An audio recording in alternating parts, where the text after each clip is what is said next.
Império I, o Antigo Egito.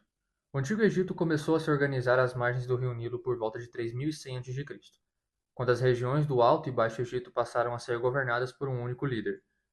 As cheias do rio renovavam o solo e eram fundamentais para o cultivo, permitindo o crescimento de aldeias estáveis que evoluíram para centros urbanos. Com o aumento da produção agrícola, templos e estruturas administrativas começaram a surgir, reforçando o poder dos faraós.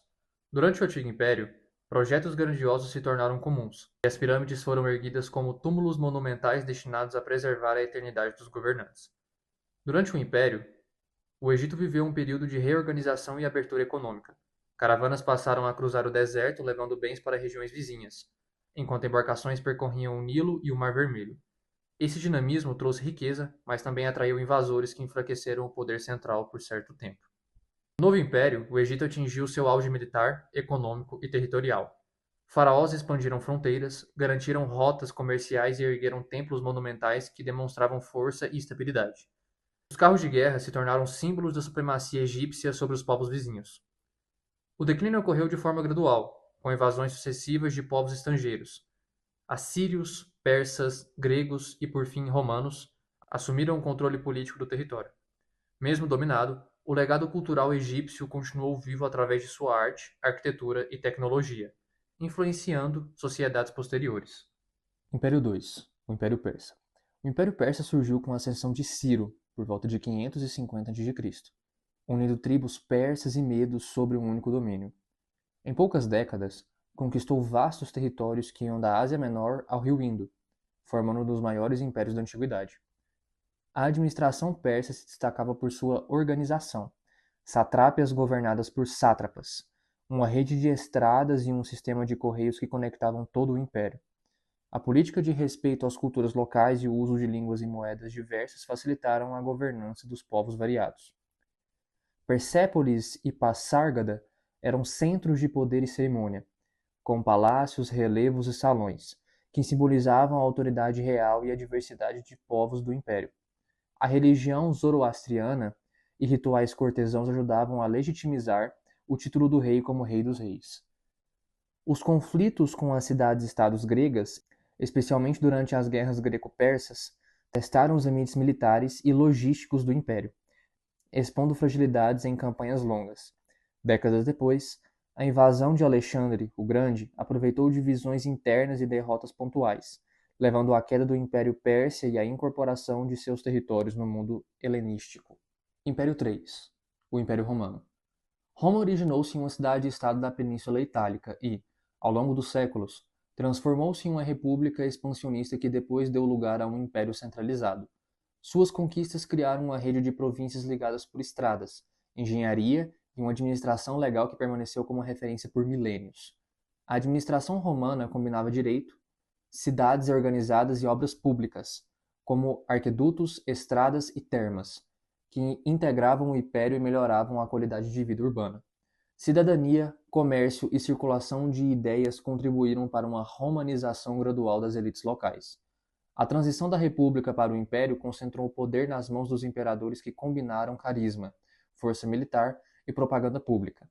Conflitos internos, pressão nas fronteiras e crises econômicas levaram, com o tempo, à divisão e à queda parcial do império, mas a herança romana perdurou na lei, língua e urbanismo. Império IV, o Império Espanhol. O Império Espanhol nasceu no final do século XV, com as viagens atlânticas de exploração patrocinadas pela monarquia, que buscava rotas, riquezas e expansão do cristianismo. A conquista da América trouxe ouro, prata e novas matérias-primas que transformaram a economia e fortaleceram a corte de Madrid, ao mesmo tempo em que provocaram destruição demográfica e social entre os povos nativos. As campanhas militares e as alianças dinásticas permitiram à Espanha dominar vastos territórios na América, parte da Europa, África e Ásia, criando um império rico em recursos e religiosidade missionária. A administração colonial combinou vice-reinos, audiências e ordens religiosas que controlavam a produção e a evangelização, gerando um sistema complexo de exploração e governança. O fluxo massivo de metais preciosos para a Europa alterou mercados, provocou inflação e financiou guerras, mas também criou dependência econômica e distorções produtivas nas colônias. Movimentos indígenas, reformas administrativas e, séculos depois, processos de independência transformaram o mapa político das Américas, deixando um legado linguístico, religioso e arquitetônico profundamente enraizado. Império V, o Império Britânico. O Império Britânico cresceu a partir de colônias comerciais e expansão naval, alcançando seu apogeu entre o século XIX e o início do século XX.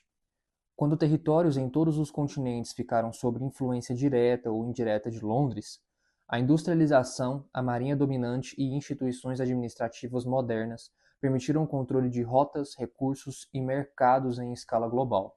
A administração britânica apoiou-se em empresas comerciais, companhias coloniais e, mais tarde, em governos coloniais profissionais que implantaram infraestrutura como ferrovias, telégrafos e portos. Essas redes integraram mercados e facilitaram a extração de matérias-primas, mas também provocaram mudanças sociais profundas e sistemas de dominação local. As ideias políticas, a língua inglesa e modelos legais difundiram-se, mas também houve resistências e movimentos de independência que, ao longo do século XX, demonstraram o império formal. O legado britânico permanece em instituições, idiomas e infraestrutura, bem como em divisões e conflitos que marcaram o processo de descolonização. Império VI, o Império Mongol. O Império Mongol nasceu da unificação das tribos das estepes por Gengis Khan, no início do século XIII, quando táticas de cavalaria, disciplina militar e liderança carismática permitiram conquistas rápidas e sistemas de governo inovadores. As campanhas mongóis foram marcadas por mobilidade extrema, uso eficiente do arco a cavalo e uma organização que punha a deserção e a desordem como crimes severos. A administração mongol privilegiou a comunicação rápida por mensageiros e certa tolerância religiosa, protegendo rotas de comércio como rotas da seda e facilitando o intercâmbio cultural e econômico entre o Oriente e o Ocidente. Cidades que aceitaram o controle mongol muitas vezes prosperaram com segurança e comércio. Apesar da destruição inicial em muitas cidades sitiadas, a Pax Mongólica assegurou por décadas uma relativa estabilidade nas rotas comerciais e um intercâmbio de ideias, tecnologias e mercadorias que moldaram profundamente as regiões conectadas pelo Império. A fragmentação posterior trouxe novos estados, mas a ligação entre os continentes perdurou. O Império Azteca consolidou-se no início do século XIV, com a fundação de Tenochtitlan, uma cidade construída sobre ilhas no Lago Texcoco que se tornou um centro político, religioso e comercial impressionante. A organização militar e o tributo extraído de povos conquistados sustentavam a elite e permitiam a construção de templos monumentais e cerimoniais públicos grandiosos. A religião asteca, centrada em rituais e sacrifícios, permeava a vida pública e legitimizava o poder dos governantes. A agricultura engenhosa, incluindo as chinampas, garantia a produção em ambiente lacustre. A elite guerreira organizava expedições para capturar os prisioneiros e expandir o tributo, enquanto os artesãos e comerciantes mantinham uma economia dinâmica. A chegada dos conquistadores espanhóis no início do século XVI, aliada a epidemias e alianças indígenas contra os mexicas, precipitou a queda de Tenochtitlan. O choque demográfico e militar levou ao colapso rápido do império, mas a herança cultural sobreviveu nas línguas, costumes e práticas agrícolas locais. Império VIII, o Império Russo. O Império Russo consolidou-se através da expansão territorial para o leste e sul a partir do século XVI, incorporando povos e vastos territórios em um estado centrado na autoridade do czar.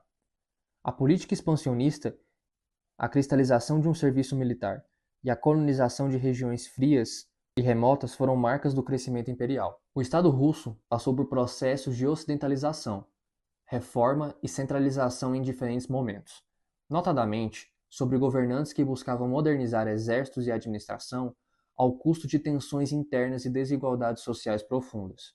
Cidades como Moscou e São Petersburgo tornaram-se centro de poder, cultura e construção monumental.